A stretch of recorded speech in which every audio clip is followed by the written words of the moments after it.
Educational improvement is really hard. Schools are inherently conservative social systems. And that's not just true in Argentina, it's true in so many places around the world. It's so much easier to educate students for our past than for their future.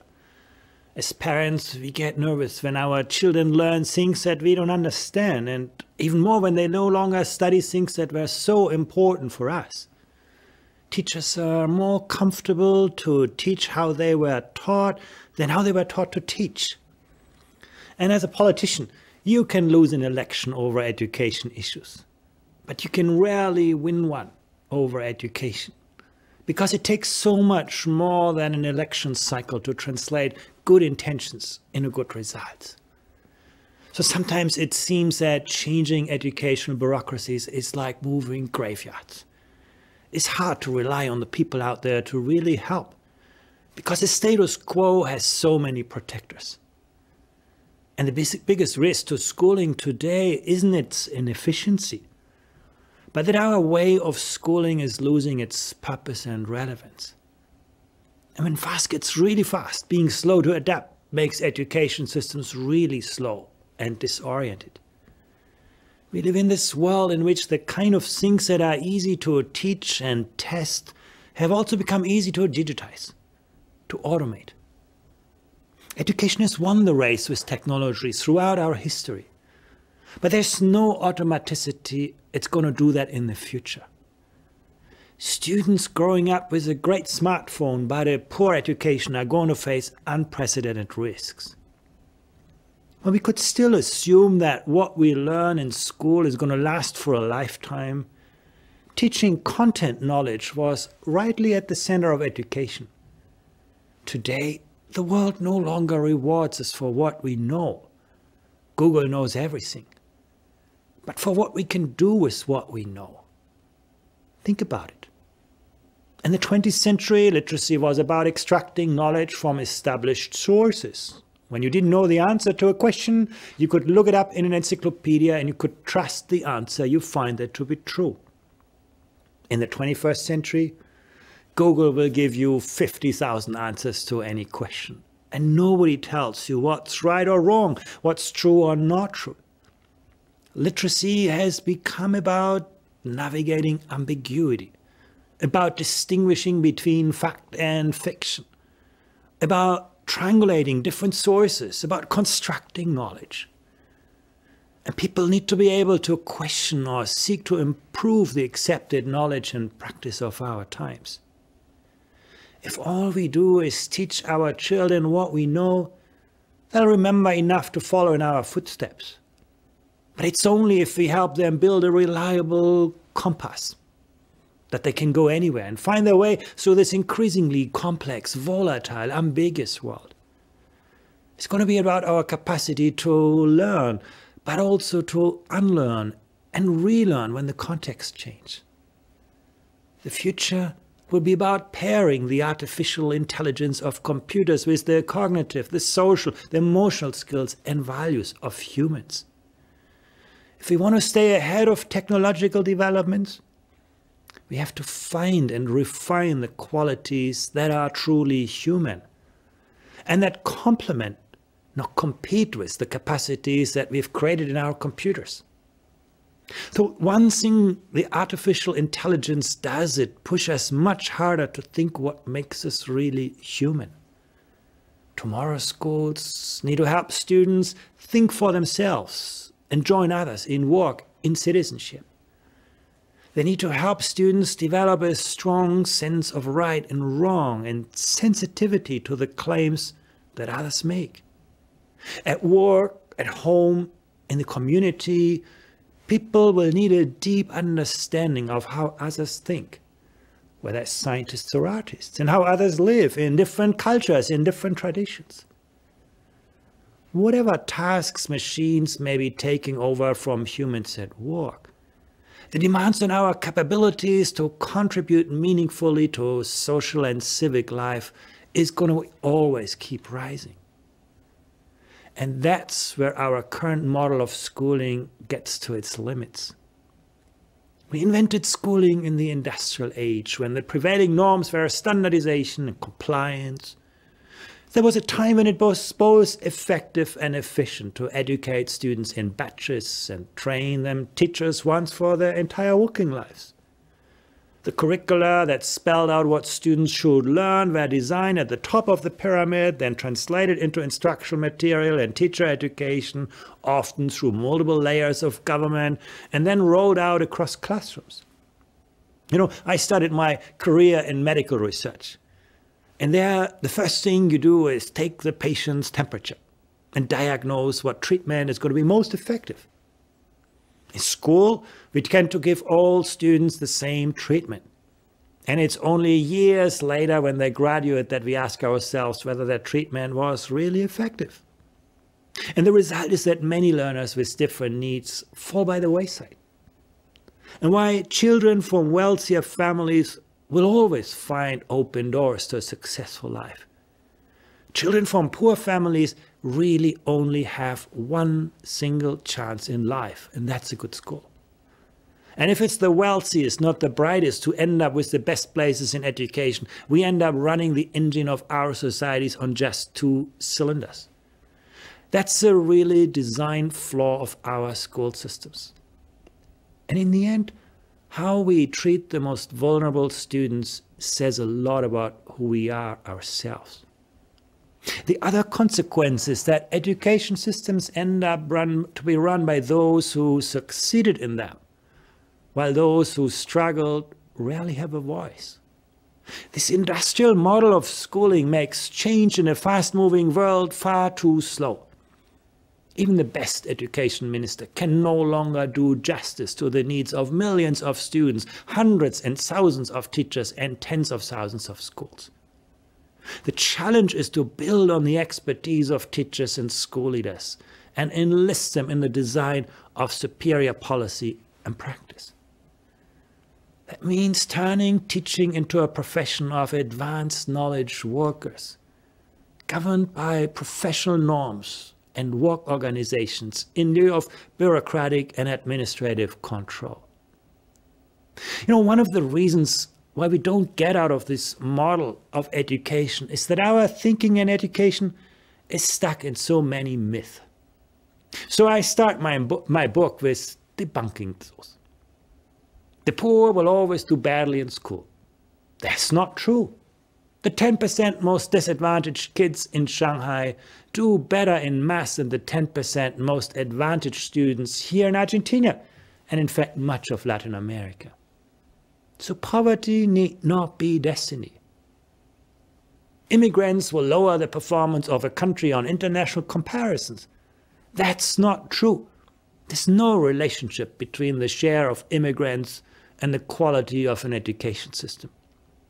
And the school system where immigrant students settle matters a lot more than the country where they came from. Smaller classes mean better results. That's not true. In fact, whenever high-performing education systems have to make a choice between a smaller class and a better teacher, they go for the latter. In fact, often it's small classes that have contributed to the Tayloristic work organization where teachers end up doing nothing else than teaching and don't have the time for individual student support, for collaboration with other professionals, or for working with parents. That are the hallmarks of high-performing education systems. More time spent learning means better results. That's not true. Study hours in Finland are little more than half than what students in the UAE spend studying. But in Finland, students learn a lot in little time, while in the United Arab Emirates, they learn very little in a lot of time.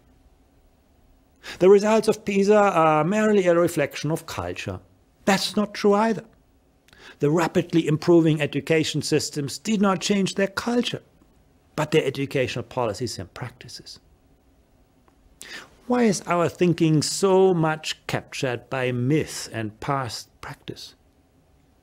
Because education systems have a habit of building walls that separate teachers, schools, or systems from peer learning.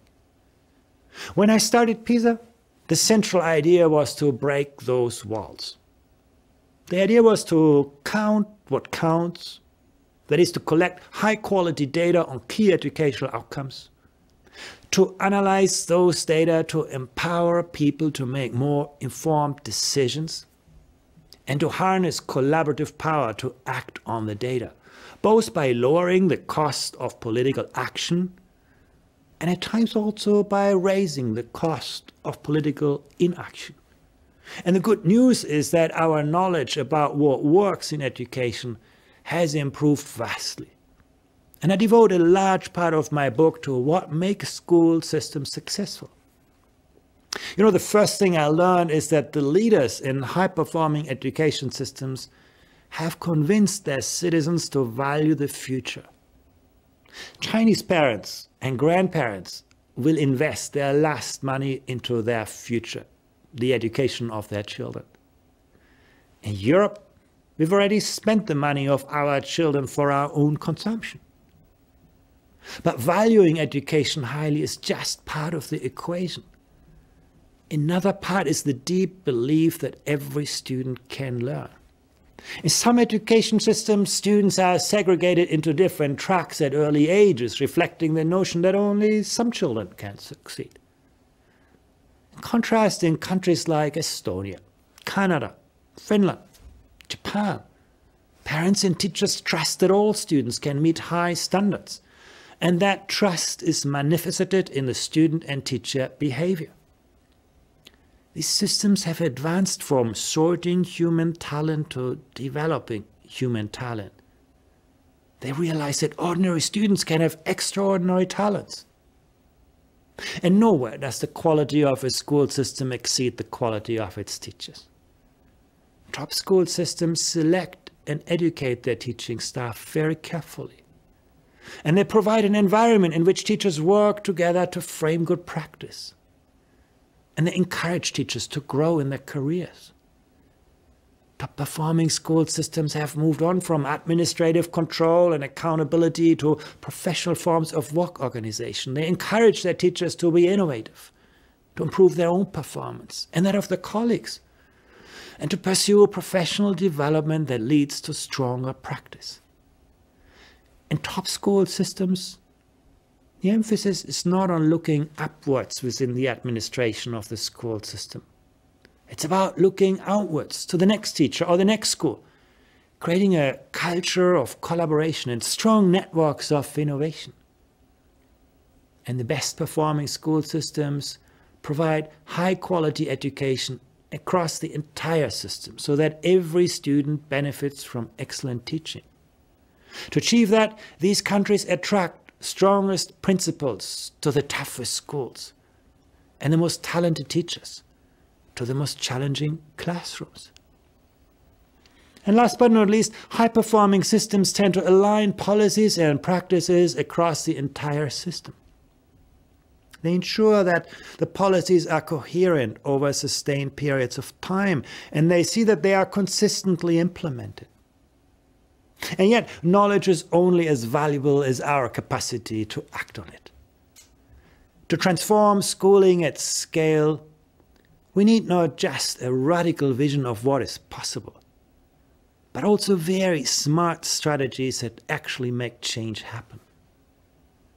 The road of education reform is littered with good ideas that were poorly implemented. The laws, regulations, structures, and institutions on which education leaders tend to focus are just like the small visible tip of the huge iceberg. And the reason why it's so hard to move school systems forward is that there is a much larger invisible part under the waterline. And this invisible part is about the interests, the beliefs, the motivations, and the fears of the people who are involved in education, parents and teachers included. This is where the unexpected collisions occur, because this part of education reform tends to evade the radar screen of public policy. That's why education leaders are rarely successful with reform unless they build a shared understanding and collective ownership for change.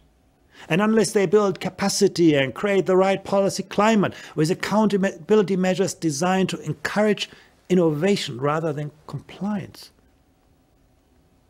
We demand a lot from our teachers, not just in Argentina, but everywhere.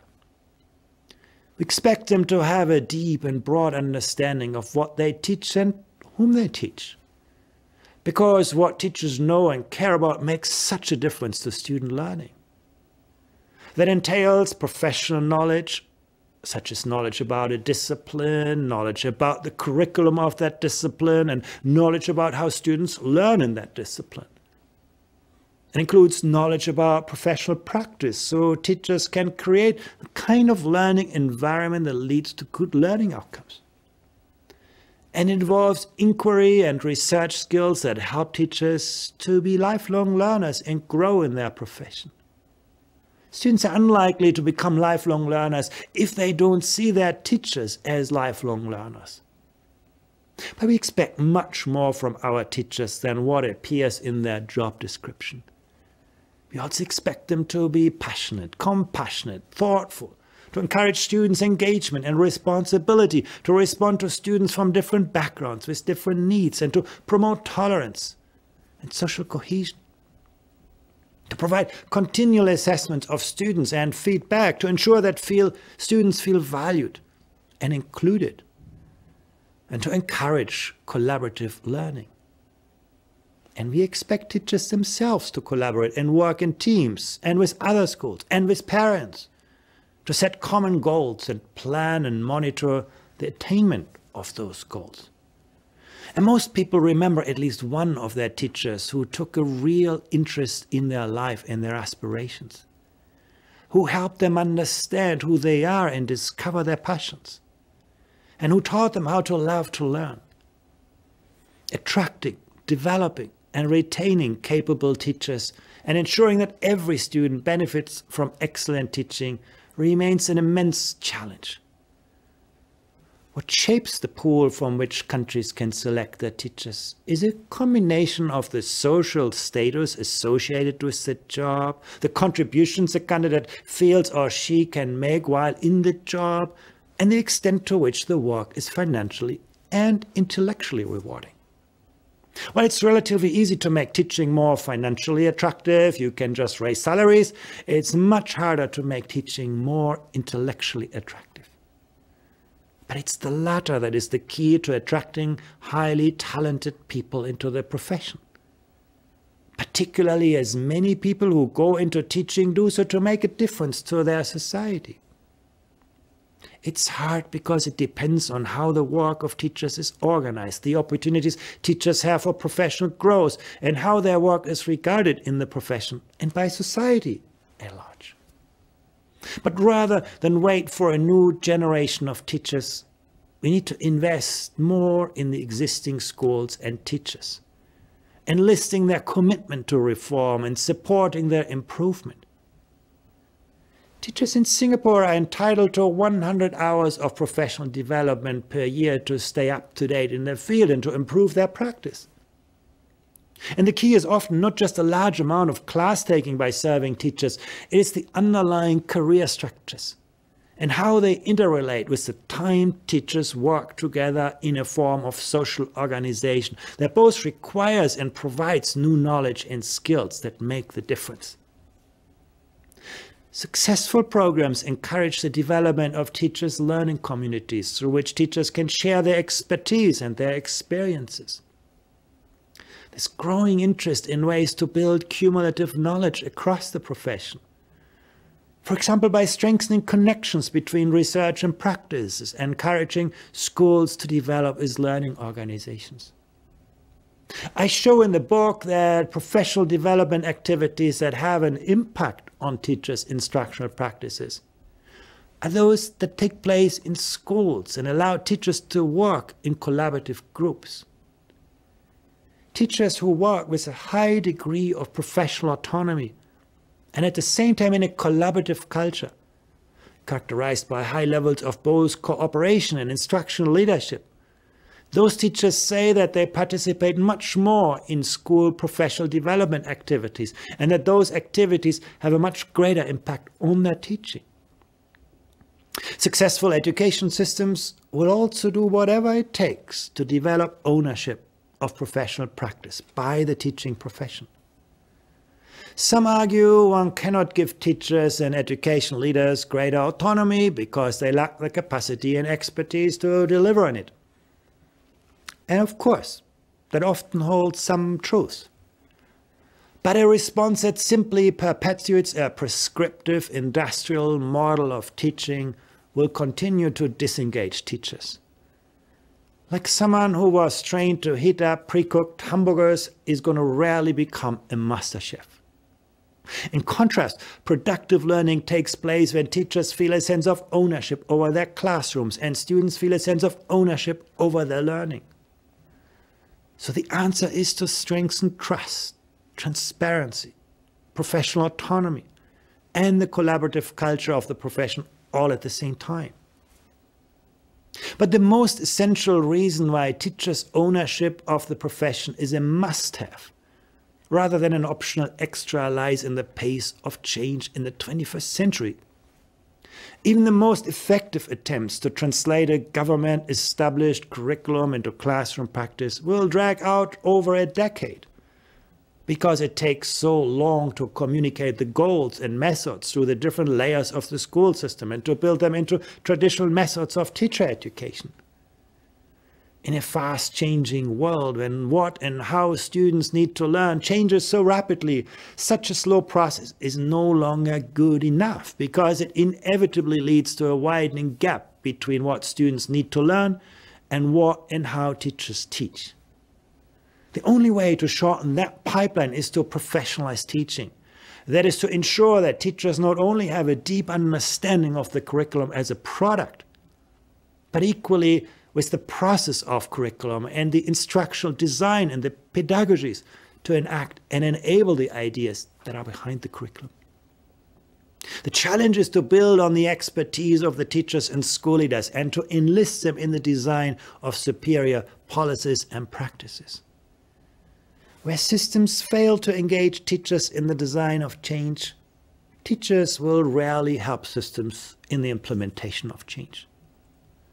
While governments can establish directions and curriculum goals, the teaching profession needs to take charge of the instructional system, and governments need to find ways to enable and support professionalism.